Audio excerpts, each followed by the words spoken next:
Good evening to you. It is Wednesday, October 30th at 9:22 p.m. Purdue vanquished the mighty Lakers from Grand Valley State earlier this evening and improved to 0-0. I'm going to talk about what I saw, what I thought, some statistical analysis, and talk to you, of course, as well. Hope you got a chance to enjoy this beautiful Indian summer outside, and if you're in Central Indiana, just a fantastic day.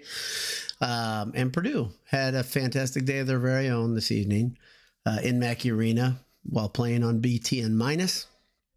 You know what I'd like to do? I'd like to thank my sponsors. Thank you for being the best pair of sponsors in the whole universe. Of course, when you are looking for a t-shirt, a sweatshirt, a hat, a platinum pack, something retro and cool, you're going to go to homefieldapparel.com. That's just what you want to do. It's the right thing to do. And you're going to put some things in your basket. And then at the end of your order, enter boiled 25. Get 15% off. Check out their retro coaches jackets. Check out those 90s inspired pullover jackets. Pretty nice. Platinum packs. Can't go wrong. Christmas is coming, guys. It's going to get cool here in a second. And then you can start shopping there. Also, when you're on campus tonight, hopefully right now, maybe on the walls of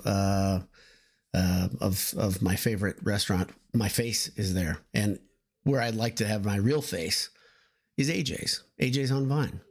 I like to head away from Rossade and Mackey, go straight towards the fire station, turn left, look at the blue glowing light, and then go inside and have the best damn service in all of West Lafayette. Burgers, beef, and beer. That's AJ's. EatAJ's.com if you want to go there before. Order your pint. When you get there on a game day, your pint might have a boiled sports magnet at the bottom of it for free. They just throw it in for you. I didn't. Gracious. Yeah. Anyway, go to AJ's. It's good. All right. Yeah. Purdue wins 99. Gracious. What a bad start. 99 to 41. And they played really solidly.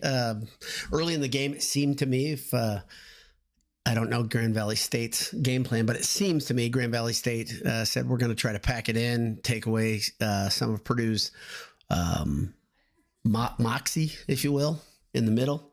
And because of that, they left some shooters open, and Purdue was just blazing hot early. They were hitting everything. The starting five was Kaufman-Renn, Jakari Harris, Braden Smith, Fletch Lawyer, and Daniel Jacobson this time. So Painter's already messing around a little bit with the lineup, trying to figure out who's the big man who's going to be there. But I think for the second straight game, you got Harris and then Kaufman-Renn, Lawyer, and Smith. Not much of a surprise. That core three, who they were all out of the game by the time 13 minutes was left. 13 minutes left in the contest, and they were done. But Jakari Harris looked really good, and CJ Cox looked really good, and Fletch Lawyer looked really good. I mean, this is a team. Grand Valley State was a team that was overmatched. It's how exhibitions are supposed to be, where you just come in and you kind of cruise to victory, and Purdue did just that. Purdue was merciful, much like the teams that play Purdue's football team have been this year. They really let off the gas with a lot of the contest still left. Like I said, TKR, Smith, and Lawyer were done in about 13 minutes. And pretty much all the guys in the 6 to 7 man rotation, save Cox and Harris, were done at about the 9-minute mark. Got to see a lot of faces. I think Purdue played an absurd amount of players. I think like 18 guys played. Not an exaggeration. Yeah, just a dominant performance like it's supposed to be. Not much drama. The only drama of the night was TKR got hit on the head, I think, at one point. Had to kind of shake the cobwebs loose. And Caleb First took a knee to the Nuggets when he was trying to defend a player driving. TKR played excellently. I think he was 7 for 7 from the court. I'm going to talk about his stats here in a second.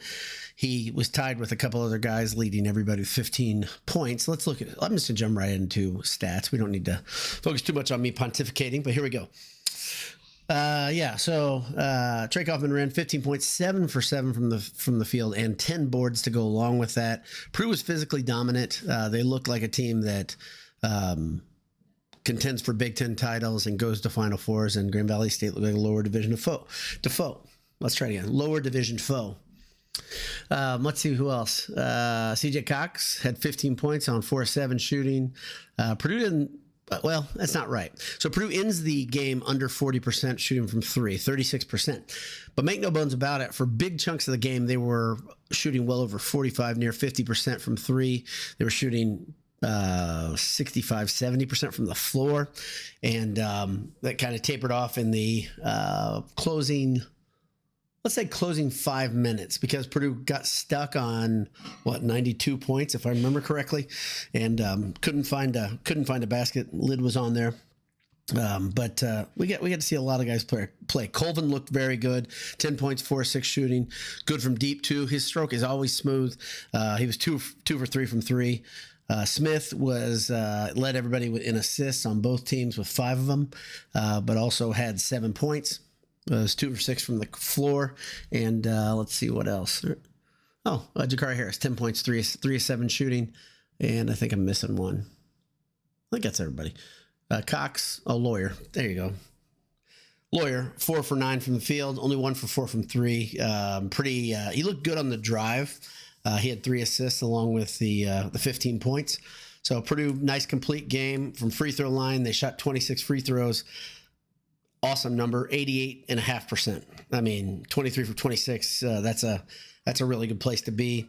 Purdue rebounded the ball well, of course. They beat Grand Valley State by 22 on the glass.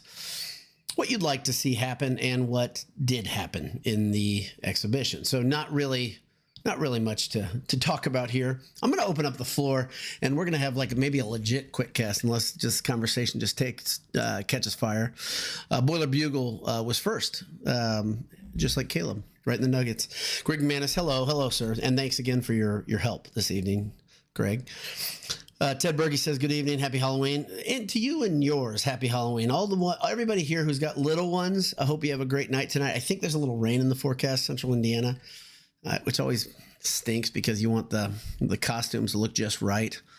You can sound off in the comments if you'd like it, what you'd like to go at, what you're going as for Halloween, if you're going as, or if you're going to give out candy in a costume, and then maybe what your favorite Halloween costume of all time that you've been. We could do that.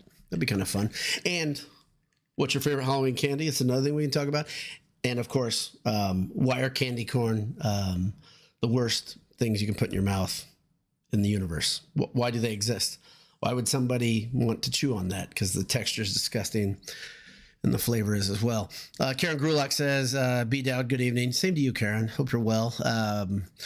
Greg Manis says almost. You almost did it because of the spelling, I guess. Floppy Days Podcast says, hey there, sir. Good to see you. Same to you. Thanks for being here. Greg Manis says he went to AJ's. Oh, wait, he says, no, he didn't do this most recently. But when you go into AJ's, you yell boiled. No, you really don't. But why not? Try it out. See what happens. Hey, Adam and Jake, I mean, these two guys they're salt of the earth types. They're going to love it. Ryan Michael Anthony Harrington says, honestly disappointed with the number of empty seats tonight. I know a lot of people who would love to go to the game, but can't get a ticket. Yeah, the students were pretty good. I think they were mostly lower level, if I'm seeing it correctly on TV, right? Nobody offered me a ticket. I did have a couple of friends that couldn't go for multiple different reasons. But yeah, it is what it is. I'm not going to get too down on anybody. We'll see how this upstart Mackey Arena crowd handles itself as the season goes on before we make a call on this end. Greg Manis says, one main concern, Heidi looks like he doesn't know how he fits in the new lineups. I agree with that. I think that's my lone concern right now. And it's a good one. That's a legit concern, because I said to myself, I was reminded of Aaron Wheeler a little bit watching the game tonight, because Wheeler had such a good year when Boogie was there and Boogie was drawing all the defense. Wheeler, made hay on the outside, and Heidi hasn't figured out his spot yet. course, we get a lot of basketball play. A little bit different situation, I think, in that I think Heidi's going to figure some things out. But yeah, I think that's the thing that bothers me more than anything. Jacobson played a lot of minutes. I don't have the listing of official minutes yet, but I think Pate ran with that. Berg came in, looked okay. Burgess played as well. Benter got in the game. That was awesome to see. He looked. I mean, Benter's a guy who can fill it up. He can score. He's bulked up a little bit. It's good to see him playing, and we don't know the decisions on what those guys have made, meaning Benter and Burgess, or what Painter has talked to them and their families about. Regardless, it's going to be a good decision, and I'm excited they're at Purdue. But, man, there's a logjam of talent right now, so we'll see what happens with those guys. Big Time Boiler says, Boiler up, little concerned on Heidi. Hasn't attempted a shot in either exhibition game. Yeah, he had that great shot block tonight, right? Where acted as rim protector on a drive from left to right, if I'm remembering correctly. Kind of threw the ball, threw it out of bounds in the corner. But yeah, he hasn't. He's not looking for a shot right now, no doubt. And I think that is a reason to be concerned. Ed Albanese, the king of gummy bears, gummy worms, all things gelatinous, says, did not see the game. How did Berg do? Berg looked good. He was cleaning up the mess. So what it looked like to me, you guys can tell me if I'm wrong, Grand Valley State was really concentrating on clogging the middle early in the game. By the time Berg came in, especially in the second half, he's getting easy dunks because they were starting to respect the drive a little bit more. That's what it seemed like to me. Berg and somebody else kind of feasted on that, but looks solid. He's so big and strong, and when you play a team that's that much behind Purdue in size and talent, it's tough to gauge, as it is with everybody. But nice to see TKR hitting all of his shots. One of his shots, by the way, was a 3, so it was cool to see. Ryan Shea says guards look great. Yeah, they look really good early. TKR was obviously great. Bigs were not great on defense, especially Burgess, baby deer in the headlights. Yeah, he kind of looked that way a little bit when he came in versus Creighton, but he was able to use his energy and kind of corral it a little bit. But yeah, I agree. And I don't know. I'm not going to diagnose anything.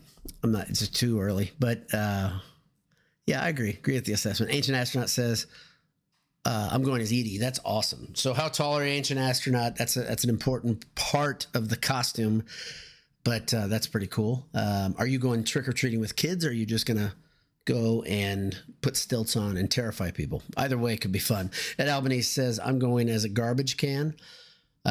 Okay, I couldn't. Okay. Yeah, it's funny. It's funny. Pat Gottschall says, hard to gauge things 100% from exhibition, but Heidi hasn't looked for his shot, and it doesn't look like anything getting run for him. No, nothing is getting run for him. I think that is a very fair assessment. I think that's part of the issue.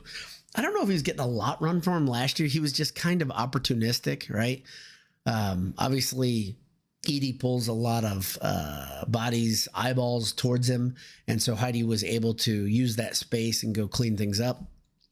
A little bit different this year. So, yeah, we'll see. We'll see what happens. Greg Manis says, Reese's and Kit Kats, I miss them. Yes, you missed them because you haven't seen them in a long time. I know you got pretty strict with your diet, 2 years ago, something like that? Am I right, Greg? I don't miss them because I eat them. Reese's and Kit Kats that's a correct answer. And I think Twix probably be right there if you're going to go chocolate. Let's see. I love the new, the Nerds clusters. They're incredible. That's a new find for me. I know they've been around for a little bit, but those are up there. I don't know if there's going to be like a Halloween type of candy, like in a little bag, or how they're going to do that. But yeah, the good calls on that, Greg. Ted Berkey says our family would be Little Mermaid, I don't know what the med is. Ariel, Flounder, Ursula, and King Triton. That's fun. So Ted, this is a good idea. Having your whole family go is one thing. We've done that too. That's pretty fun, especially when they're little ones. I don't know how big your kids are, but you can have some real fun with the silliness there. Ted Berkey says, who will be the red shirts? I'm not going to sound off on that. I just don't want to. We have families. I know some family members of players come in here. I don't want to assume anything, whatever. But I think we have a pretty good handle on who is being talked to as a red shirt. I think the good thing is everything's lined up for these guys to be I don't want to wish away a season. I'm not that guy, but next year is going to be pretty awesome. Those guys coming off redshirt, plus the guys with another year of experience on the belt who are under the belt who are already there. So you guys can talk amongst yourselves, though. What you think? Who's going to be the red shirt? Ed Albany says, as of now, we only have one recruit for next year. I'm getting a bit concerned. We should get top guys coming to Purdue. I'm not concerned. And the reason I'm not concerned is because of the size and the quality of the class that's here. I think Painter's not going to go after guys that he doesn't think are the right fit. So I'm not concerned. I'm really not. I like the kid who's coming in, if I remember correctly. So they got the one verbal, but that signing day is coming right up, right? I believe it's coming up. Meister Berger says, I was there, even said hi to Brian Newbert. That's neat. So were you up high near the press row, the press corps area? Harrison Cox continues. Harrison Cox are legit. Daniel needs to play slower. Team looks solid, just needs to gel. Yeah, I think the Jacobson comment's a big one. Jacobson is learning how to play against dudes, right? He's learning how to play against men. It looked awesome in that U19 role for Team USA, but yeah, he's figuring it out, and he's gonna be really good. But right now he looks young, and he especially looks thin. Especially we're used to seeing 7'4" dudes that are just one dude that's a beast, and then Berg was behind him, also a beast. That's tough. That's tough to come in. He's built more like a typical 19-year-old 7-footer, 7'4" guy. But yeah. He will slow. The game will slow down for him, but right now it's clear he's trying to do a lot, no doubt. Benjamin Kolozinski says, "So handsome." Oh, how are you, sir? Hope you're well. By the way, appreciate the back and forth a couple weeks ago. So it was good stuff, and I'm still jibing with you. But anyway, we'll talk about that later. Ed Albanese says, Harris Smith, TKR Berg lawyer. Harris Smith, TKR Berg lawyer. That's the starting five right now. Wait, no, it's not. You have Berg there. You put Berg in there. So Ed, you think Berg's going to be the guy. So what I was hoping for, honestly, I was hoping Purdue would run a smaller lineup, but I don't think that's going to happen now. But still, there's a possibility. I would not be surprised at all if Paint continues to mess around with it. Remember, next Tuesday or Monday, November 4th at 6 p.m., Purdue will play Texas Corpus Christi, right? I screwed that up so badly last show. So, but November 4th at 6 p.m. Early tip-off. That's on Real Big Ten. Sadly, there are two more BTN minus games this season. Marshall and somebody else are both BTN minus. So, not great. Can't stand it. Meisterberger says Burgess made redshirt. He looked great towards the end. Not sure he's ready for prime time. South Haven Boiler says, my grandson is wearing his Purdue football jersey and helmet. I'm worried he won't score any candy. That's funny. Which helmet? Is it just the classic gold with the black P with the white outline? Which one you got? I just got a new one to my mini collection. I also have a collection that I gave to LBD that's in his room, which is full-size helmets. I think we got 5 we got 6 full-size helmets, and we've got one's behind me, one of these from Dylan. It's a custom. You can't find that on the shelves. Let's see. Ben Kolzinski says, huge fan of Jacobson and Harris. Colvin looked good tonight. This team's going to be okay. Yeah, they're going to be good. And Colvin, when he shoots the ball, I said this a long time ago. Colvin looks like Robbie Hummel when he shot the ball, meaning his misses look like makes. His shot is that good out of his hand, right? He's so silky. Form is so good. He's so consistent. Yeah, he's going to be really good. And his defense is improving. I didn't mention much about that versus Creighton, but his defense will really, really improve to me, and we'll see if that keeps going. Meisterberger says 111 row 4 next to the press row. Yep. Greg McManus says, yes, Chase fit and talent, not just, yeah. Okay. Yeah. So he says Chase fit and talent, not just star ratings. I think he's referencing the recruiting conversation up above. And I think this is what Painter has no reason at all to rush on recruiting. Purdue's in good shape roster wise. The roster's full. The only thing you really want to see is and you can't do it. You want to see time speed up, right? You want to see some development happen quickly. But of course, Coach Brantley's genius with Jacobson and Burgess and even Berg can't go any faster than it is. It just takes time. Things take time, and those are the big, right? Not question marks, but things were waiting to happen.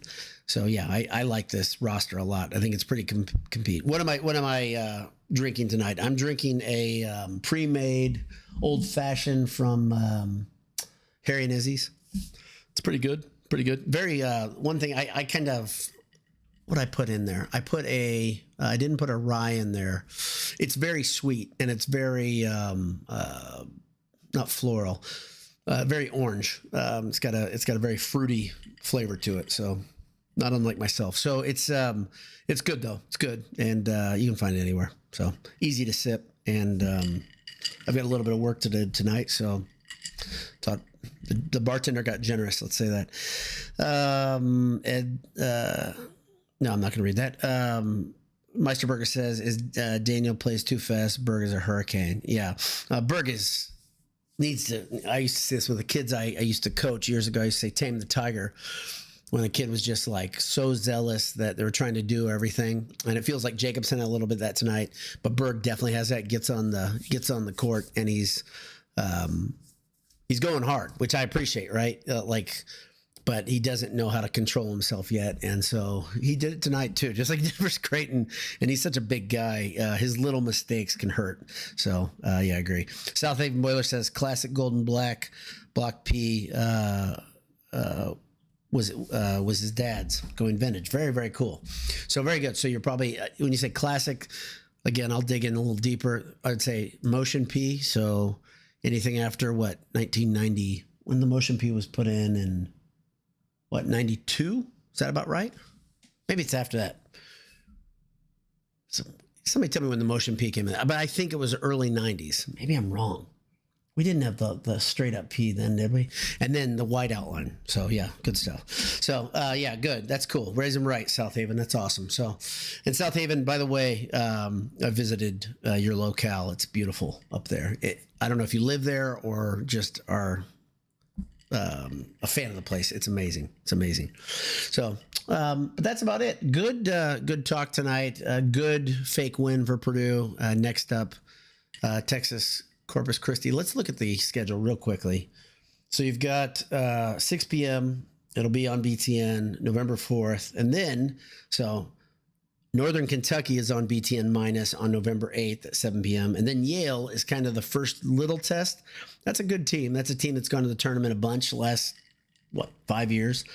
Really good team. I think that's not unintentional that they have them as the tune-up before the Alabama game, which is November 15th, the one you want to circle on your calendar, 7 p.m.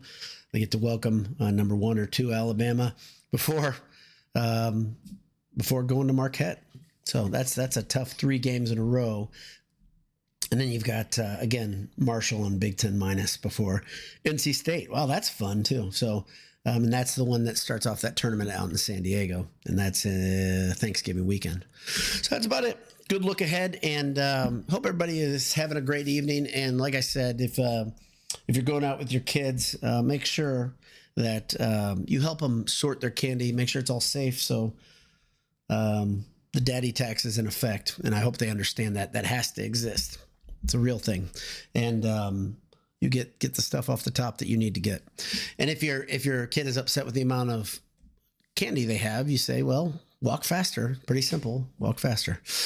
God bless you. Hammer down. Happy Halloween. We'll see you again. We'll see you again in just under a week. Late.